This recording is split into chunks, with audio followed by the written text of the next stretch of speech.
నా భర్తని దొంగ అంటూ అవమానించాను.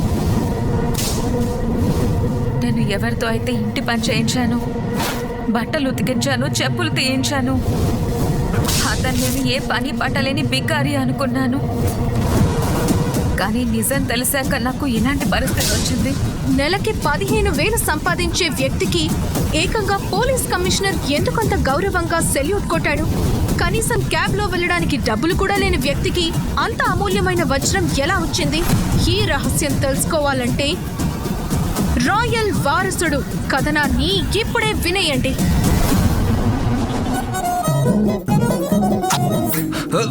మిథున, ఏం చేస్తున్నావు?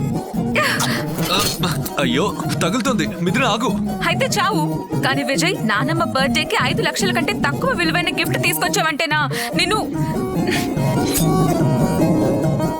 ముక్కలు ముక్కలుగా చేసేసి కుక్కకి పెట్టేస్తాను చెప్తున్నాను.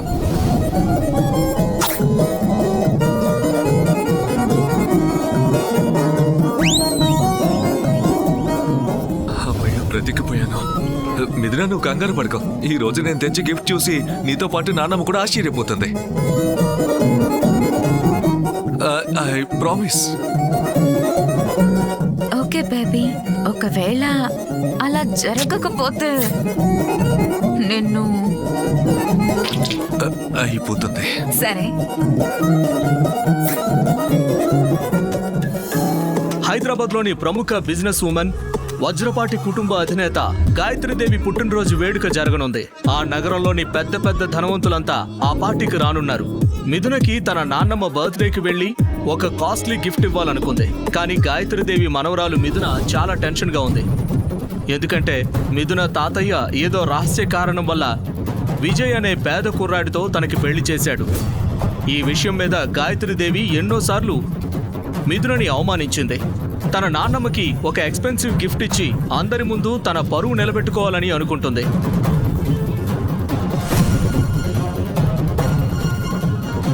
గాయత్రీదేవికి ఏ గిఫ్ట్ కొనాలా అని ఆలోచిస్తూ వెళ్తున్నప్పుడు అతని పక్కకి ఒక పోలీస్ జీప్ వచ్చి ఆగుతుంది.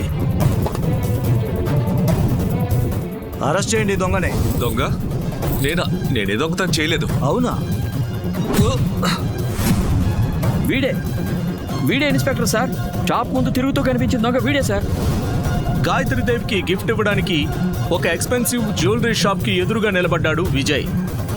డిస్ప్లేలో ఉన్న ఖరీదైన నెక్లెస్ ని చూస్తూ ఆలోచిస్తున్నప్పుడు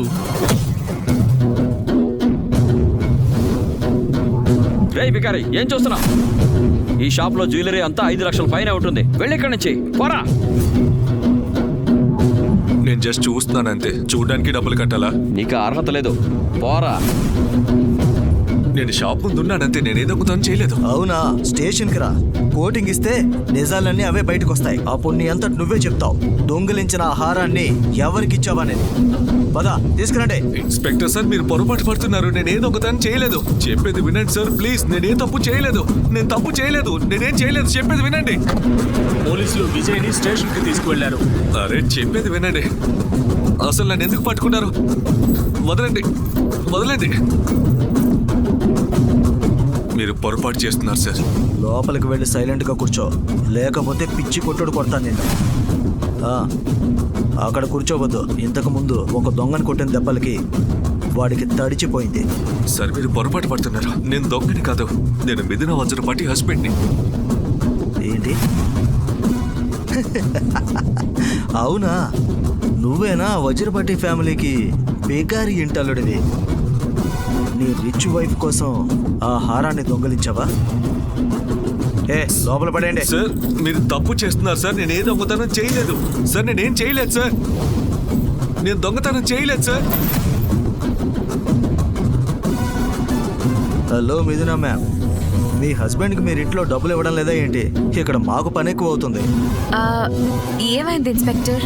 అరే, మిమ్మల్ని ఇంప్రెస్ చేయాలని మీ హస్బెండ్ సేట్ షాప్లో దొంగతనం చేస్తూ మాకు దొరికిపోయాడు. వాట్? దొంగతనాలు కూడా మొదలు పెట్టాడా? ఇన్స్పెక్టర్ సార్, మీరు కొట్టండి, చంపండి, ఏం కావాలంటే అది చేసుకోండి. వాడిని మాత్రం వదిలిపెట్టద్దు. తాతయ్యకి ఇలాంటి దొంగ దొరికాడు నన్ను ఇరికించడానికి. ఈ లాకప్ నుండి ఎలా బయటపడాలో విజయ్కి అర్థం కాలేదు. ఇన్స్పెక్టర్ కూడా విజయ్ చెప్పింది వినడం లేదు. జ్యువెలరీ షాప్లో దొంగతనమైన హారం ఎలా అయినా రికవరీ చేయాలని ఇన్స్పెక్టర్ అనుకుంటాడు.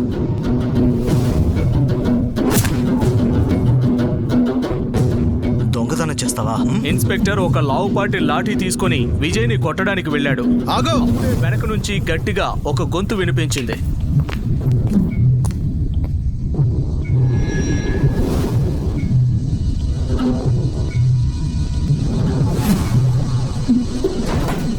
సార్,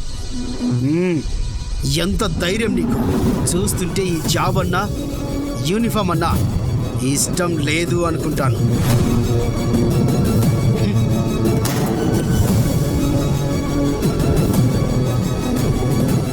సార్, జరిగిన దానికి సారీ సార్. దానికోసం నేను మిమ్మల్ని క్షమాపణ అడుగుతున్నాను. సార్, మీరు అసలు ఏం చేస్తున్నారు? వీడు వజ్రపాటి ఫ్యామిలీలో మామూలు బికారి ఇంటలుడు సార్. సార్, వీడిని జ్యువెలరీ షాప్లో నక్లెస్ దొంగతనం చేస్తున్నప్పుడు మేమే పట్టుకున్నాం సార్. తన వైఫ్ కూడా ఈ దొంగను వదలొద్దని చెప్పింది. Shut up! దొంగ! నిన్ను సస్పెన్షన్ ఒక్కటే కాదు, సీదా టర్మినేషన్ చేసేస్తాను. అసలు నువ్వు ఎవరిని అరెస్ట్ చేసి తీసుకొచ్చావో తెలుస్తుందా?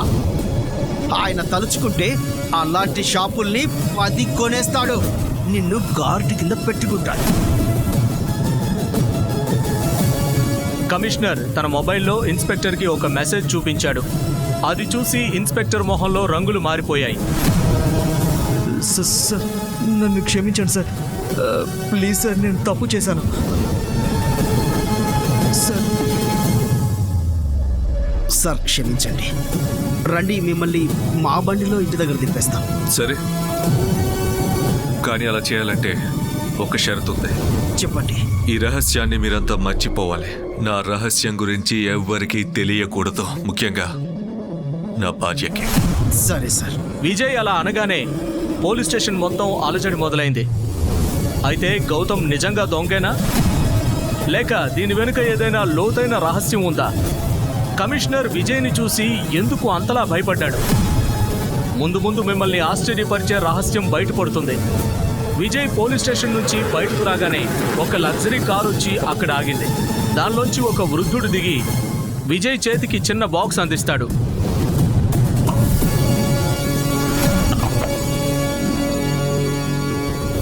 విజయ్ కంగారుగా మిథున నానమ్మ గాయత్రీదేవి బర్త్డే వెన్యూకి చేరుకుంటాడు.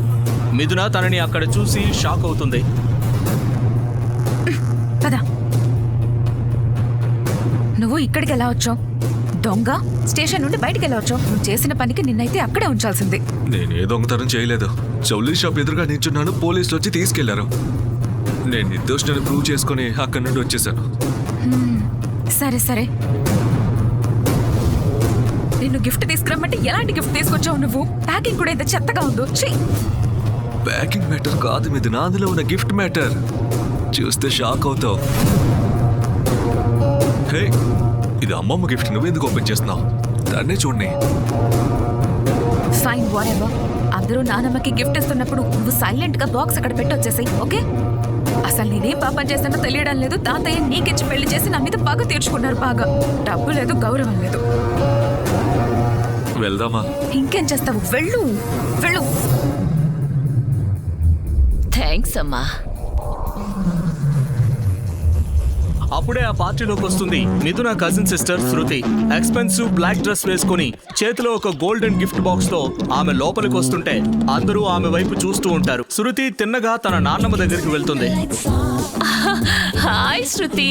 హాయ్ నానమ్మ. ఇది మీకోసమే అయ్యో, తీసుకొచ్చాను. నువ్వెందుకు గిఫ్ట్ తీసుకొచ్చావు? నానమ్మ, అలా అంటారేంటి? మీ బర్త్డే అంటే ఒట్టి చేతులతో వస్తానా? అందుకే గిఫ్ట్ ఓపెన్ చేయండి, ఇంప్రెస్ అయిపోతారు. అలా అయితే ఖచ్చితంగా చూడాల్సిందే.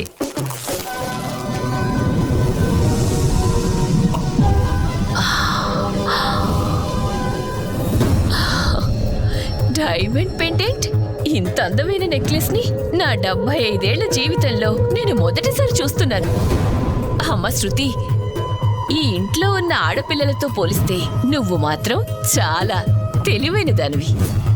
చాలా బాగుంది, చాలా బాగుంది. అలా అంటూ గాయత్రీదేవి మిథున వైపు చూస్తుంది. మిథున అనుమానంగా తలదించుకుంది. నెక్లెస్ చాలా కాస్ట్లీ అంటావా? శృతి అవును, 1.5 కోటి. చూస్తుంటే నిన్నెవరో బకరాన్ చేశాడు. 5 lakh నెక్లెస్ ని 1.5 కోటి అమ్మేశాడు. అవునా? జేబులో 10 రూపాయలు కూడా ఉండవు నీ దగ్గర? నువ్వు చెప్తున్నావా దాని వాల్యూ గురించి? ఈ పార్టీని చెడగొట్టడానికి వచ్చావా? నువ్వు కావాలనే కదా ఇప్పుడు ఆ నెక్లెస్ ప్రైజ్ అడిగి నా మనవరాల్ని అందరి ముందు ఇన్సల్ట్ చేయాలనుకున్నావు? మామగారు, నా మీద నమ్మకం లేదు కదా, ఆ శేఖర్ గారిని అడగండి. హైదరాబాద్ లోని పెద్ద డైమండ్ మర్చెంట్ ఆయనే కదా. మిస్టర్ శేఖర్,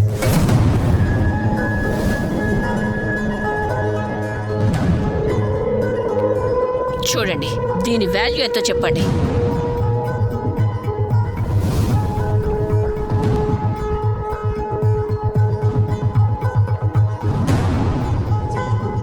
డూప్లికేట్ డైమండ్స్ ని కాస్ట్లీ డైమండ్స్ లాగా జాగ్రత్తగా కటింగ్ చేసి పెట్టారు. శేఖర్ కళ్ళని ఎవ్వరు కూడా మోసం చేయలేరు. వాళ్ళు శృతిని మోసం చేశారు.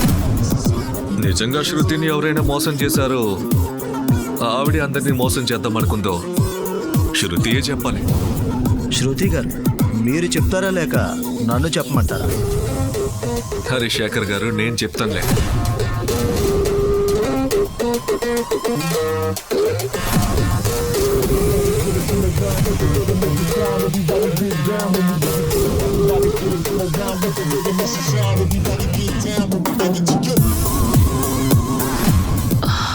సారీ, ఇది డైమండ్ పెండెంట్ కాదు, గ్లాస్.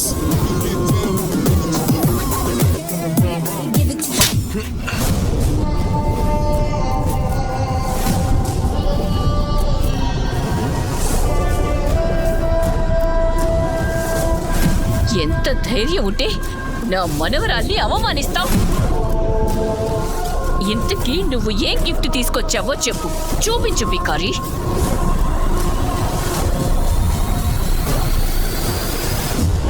ఏ చీప్ గిఫ్టో అయి ఉంటుంది. శేఖర్ గారు, కొద్దిసేపు ఆగి ఇది కూడా చూసి వెళ్ళండి. ఈ రోజు నుండి, ఇప్పటి నుండి వజ్రపాటి కుటుంబ సభ్యులతో నాకు సంబంధం లేదు. బామ్మగారు, మీరు చాలా బాధపడతారు. ఇన్నాళ్ళుగా మీ దగ్గర ఉన్న ఈ బికారి ఇల్లు వదిలి వెళ్ళిపోబోతున్నాడు. కానీ ఒకరోజు మీరు నా కాళ్ళ మీద పడి క్షమాపణ అడుగుతారు. అప్పుడు మాట్లాడదాం. అలా అంటూ విజయ్ పార్టీ నుండి వెళ్ళిపోతాడు. కానీ విజయ్ తన ప్రవర్తనతో అక్కడున్న వాళ్ళందరూ ఆశ్చర్యపోయారు. మిథునకి చాలా అవమానంగా అనిపించింది. విజయ్, కానీ గాయత్రీదేవికి విజయ్ ప్రవర్తన చాలా ఆశ్చర్యంగా అనిపించింది.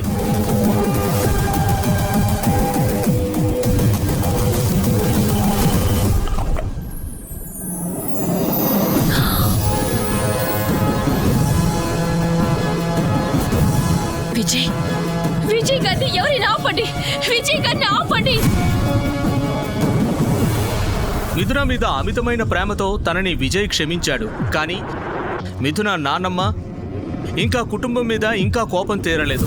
తరువాతి రోజు తన బాధంతా దిగమింగుకొని తన పాత సైకిల్ వేసుకొని మిథున ఫ్రెండ్స్ని తీసుకొని రావడానికి ఎయిర్పోర్ట్కి వెళ్ళాడు.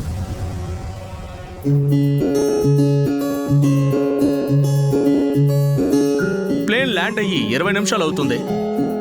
మిథున ఫ్రెండ్స్ విజయ్ కోసం వెయిట్ చేస్తూ ఉంటారు. ఏ రియా, ఏమైంది నీ ఫ్రెండ్ హస్బెండ్ కి? ఎందుకు ఇంకా రాలేదు? ఆయన వస్తున్నాడు అనుకుంటా. నిజానికి నా ఫ్రెండ్ చాలా రిచ్. వాళ్ళ ఇంట్లో 10 కంటే ఎక్కువ కార్లు ఉంటాయి. ఏ కార్లో రావాలో అర్థం కాక కన్ఫ్యూజన్ లో లేట్ అయి ఉంటుంది. ఇంతలో క్యాబ్ లో అక్కడికి వస్తుంది మిథున. Hi. How are you? God, I'm good. So sorry. I'm so late. Vijay, ఒక్క నిమిషం. I just call him. Hello Vijay, ఎక్కడున్నావు నువ్వు? నువ్వు నాకంటే ముందే స్టార్ట్ అయ్యావు కదా. అంటే దారిలో ఉన్నాను మిథున. ఇంకా దారిలో ఉండటమేంటి విజయ్ నువ్వు? వచ్చేసాను మిథున. త్వరగా రా. He's just coming. 5 minutes లో వస్తున్నాడు. ఓకే.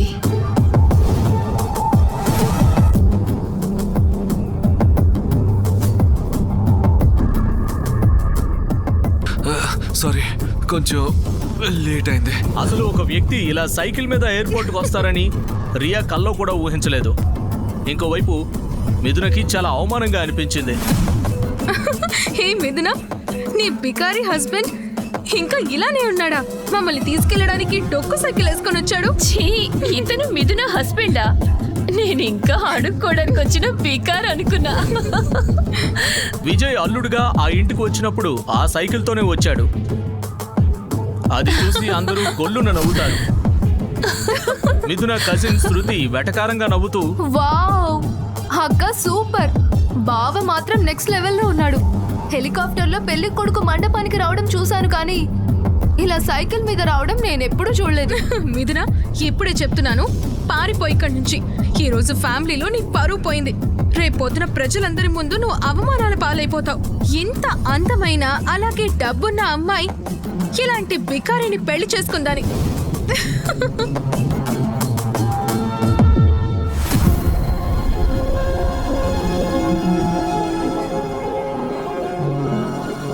నువ్వు అసలు ఏం చేస్తున్నావో అర్థమవుతుందా విజయ్? అందరి ముందు నా పరువు పోయింది తెలుసా? నా ఫ్రెండ్స్ తీసుకెళ్ళడానికి నువ్వు నీ డొక్కు సైకిల్ మీద ఎయిర్పోర్ట్కి ఎందుకు వచ్చావు? నీకు అసలు బుర్రుందా? నీకు ముందే చెప్పాను కదా ఇంట్లో ఉన్న కార్ తీసుకురమ్మని. ఇంటికి వెళ్ళాను మీదనా, కానీ ఒక్క కారే ఉంది. నేను ఆ కార్ కీస్ తీస్తున్నప్పుడు ఇంట్లో ఉన్న పనివాడు కార్ తీసుకెళ్ళకుండా అడ్డుకున్నాడు. ఏం చేయండి నేను? Oh god, I don't believe you Vijay. నువ్వు మరి ఇంత తెలివి తక్కువగా ఉంటే అందరూ నిన్ను ఇలాగే ఆడుకుంటారు. ఏంటి?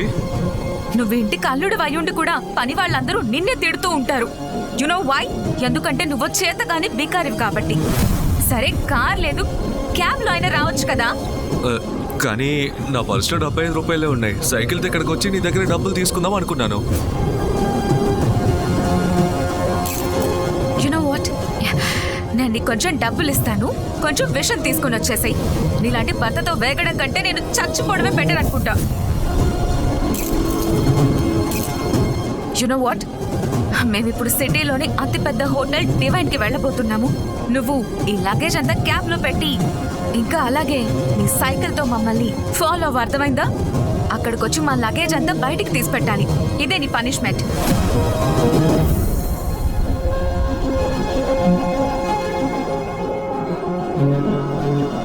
తలదించుకొని మిథున దగ్గరికి వచ్చి నించుంటాడు. విజయ్ విను, నువ్వు ఈ డొక్కు సైకిల్ తీసుకుని మమ్మల్ని ఫాలో అవ్వు.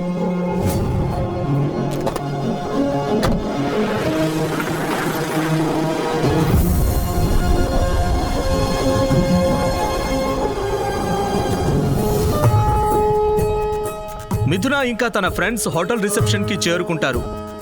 వాళ్ళని చూసి హోటల్ మేనేజర్ ఇలా అంటాడు. నమస్తే madam, how can I help you? నాకు ఈ హోటల్లో ఒక రూమ్ కావాలి for 1 day. 1 minute ma'am. I'm sorry madam, ఈరోజు చీఫ్ మినిస్టర్ గారు తన పార్టీ మెంబర్స్తో ఇక్కడికి వచ్చారు. మా దగ్గర రూమ్స్ ఏవి ఖాళీ లేవు. ఏంటి? నేను మీకు కావాలి అంటే 10 రెట్లు ఎక్కువ అమౌంట్ ఇస్తాను. దయచేసి ఒక్క రూమ్ ఇవ్వండి ప్లీజ్. ఈ రోజు అయితే లేవు. మరో 3 రోజులు మా దగ్గర రూమ్స్ ఖాళీ లేవు. ఎందుకంటే సీఎం గారు మరో 3 రోజులు ఇక్కడే ఉంటారు. అసలు నేనెవరో తెలుసా మీకు? మీరేం చేస్తారో తెలీదు, నాకు ఒక్క రూమ్ అలాట్ చేయాల్సిందే మీరు ఇప్పుడు. ఐఎమ్ సారీ మేడం, సీఎం గారు ఇక్కడ ఉన్నంత వరకు మేము మీకు రూమ్స్ అరేంజ్ చేయలేం. దయచేసి మరేదైనా హోటల్లో మేనేజ్ చేసుకోండి. ఏంటిది రియా, వచ్చే ముందు చాలా మాటలు చెప్పావు. నీ ఫ్రెండ్ చాలా ఫేమస్ అది ఇది అని, కానీ ఒక్క రూమ్ కూడా ఇప్పించలేకపోయింది. అవును మిథున, అంతా నువ్వే చూసుకుంటావని అనుకున్నాను, కానీ ఏంటిదంతా? ఐఎమ్ సారీ గాయస్, ఈ సీఎం ఇష్యూ లేకపోయి ఉంటుంటే ఈ హోటల్లోనే మనం స్టే చేసేవాళ్ళం. యునో, పక్కనే ఇంకో హోటల్ కూడా ఉంది. ఇంత ప్రీమియం కాకపోయినా అది కూడా చాలా చాలా బాగుంటుంది. Let's go there please. Let's go. అందరూ బయటకు వెళ్తున్నప్పుడు విజయ్ అక్కడికి వస్తాడు. సారీ, సైకిల్ కదా, అందుకే లేట్ అయింది. మీరింకా చెక్ ఇన్ అవ్వలేదా? ఏమైంది? అంతా ఓకేగా? ఉదయాన్నే నీ మొహం చూశాను కదా, ఇంకా మంచేం జరుగుతుంది నా మొహం. నువ్వు వచ్చిన దగ్గర నుండి ఏది బాలేదు. నీ బదులు ఈ మేనేజర్ని పెళ్లి చేసుకుని ఉంటే ఇప్పుడు నా పరువు పోకుండా ఉంటుంది. సార్, సార్ మీరిక్కడ?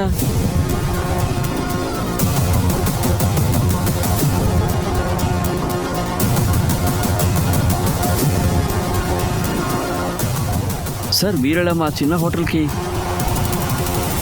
మేము చాలా లక్కీ సార్. మీరు మా హోటల్కి రావడం మా అదృష్టం సార్. మీరే వచ్చినందుకు ఇప్పుడే మా హోటల్లో అన్నిటికన్నా గొప్ప లగ్జరియస్ రూమ్ మీకు ఇస్తాను సార్. అసలు ఏం జరుగుతుంది ఇక్కడ? మా కోసం అడిగినప్పుడు 3 రోజుల వరకు రూమ్స్ లేవన్నారు, కానీ ఈ బికారికి స్పెషల్ రూమా? హౌ? ఏమన్నారు మీరు? బికారియా అంటే మీకు సార్ గురించి తెలియదన్నమాట. విజయ్ సార్ అంటూ మేనేజర్ ఏదో చెప్పే లోపే విజయ్ డివైన్ హోటల్ కు వచ్చాడన్న విషయం లోపల తెలుస్తుంది. వెంటనే ముఖ్యమంత్రి తన మంత్రులతో బయటకు వస్తారు. ఆ దృశ్యం చూసి మిథున, రియా ఇంకా తన ఫ్రెండ్స్ విజయ్ సార్. చెమటలు పట్టేస్తాయి.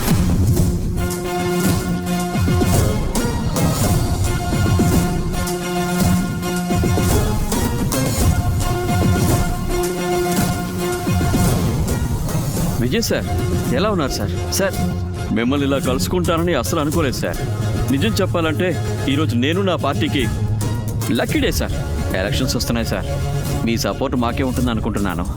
దేశం అంతా ఒకటే మాట్లాడుకుంటుంది సార్. విజయ్ సార్ సపోర్ట్ ఎవరికైతే ఉంటుందో వాళ్ళదే అధికారం, వాళ్ళదే ప్రభుత్వం. విజయ్ సార్ మిమ్మల్ని ఇలా కలవడం చాలా సంతోషం సార్. తనని ఇంతగా ఆదరించడం చూసి విజయ్ అసౌకర్యంగా ఫీల్ అయ్యాడు. ఇంకోవైపు మిథున ఇంకా తన ఫ్రెండ్స్ కి ఏం అర్థం కావడం లేదు. డబ్బుల కోసం చేయి చాచే విజయ్ ముందు రాష్ట్ర ముఖ్యమంత్రి ఇంకా 7 స్టార్ హోటల్ మేనేజర్ చేతులు జోడిస్తూ నిలబడ్డారు. అప్పుడే విజయ్ కళ్ళతో ఇద్దరి వైపు చూస్తూ ఏదో సైగ చేశాడు. వెంటనే ఏదో అర్థమైనట్టు ముఖ్యమంత్రి ఇంకా తన పరివారం అక్కడి నుంచి వెళ్ళిపోతారు. వాళ్ళు వెళ్ళిపోయిన తర్వాత విజయ్ ఇలా అంటాడు. అసలు ఏం జరుగుతుంది హోటల్లో? వీళ్ళు నన్ను వేరే విజయ్ అనుకున్నారు.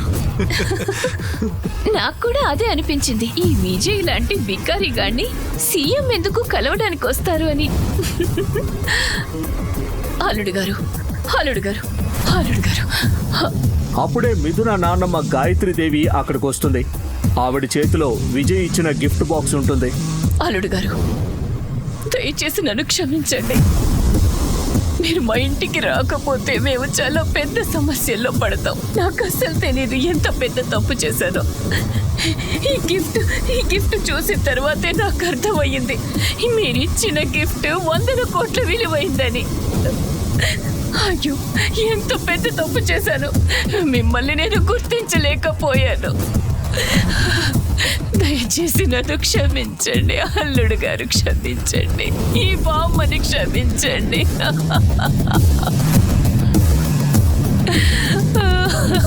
అరే నానమ్మ, మీకు విజయ్ ఏం గిఫ్ట్ ఇచ్చాడు అసలు? మీరు ఎందుకు ఇంతలా ఏడుస్తున్నారు? ఒకసారి చూపించండి. 1 minute. ఆ బాక్స్ ఓపెన్ చేసి ఒక్కసారిగా ఆశ్చర్యపోయారు. ఇంతకీ విజయ్ ఇచ్చిన గిఫ్ట్ బాక్స్ లో ఏముంది? విజయ్ నిజంగా పవర్ఫుల్ వ్యక్తా? అయితే ఎవరతను? ఏదైనా మాఫియా డానా లేదా రాజకీయ నాయకుడా? విజయ్ వెనుకున్న రహస్యం ఏంటి? అతను నిజంగానే అంత పవర్ఫుల్ ఇంకా డబ్బున్నవాడు అయితే బికారిగా మిథున ఇంటి అల్లుడుగా ఎందుకు ఉంటున్నాడు? ఈ ప్రశ్నలకు సమాధానాలు తెలుసుకోవాలంటే నెక్స్ట్ ఎపిసోడ్ వినాల్సిందే. క్రింద ఇచ్చిన లింక్ ని క్లిక్ చేసి పాకెట్ ఎఫ్ఎం యాప్ ని ఇన్స్టాల్ చేసుకోండి. Stay tune to pocket FM.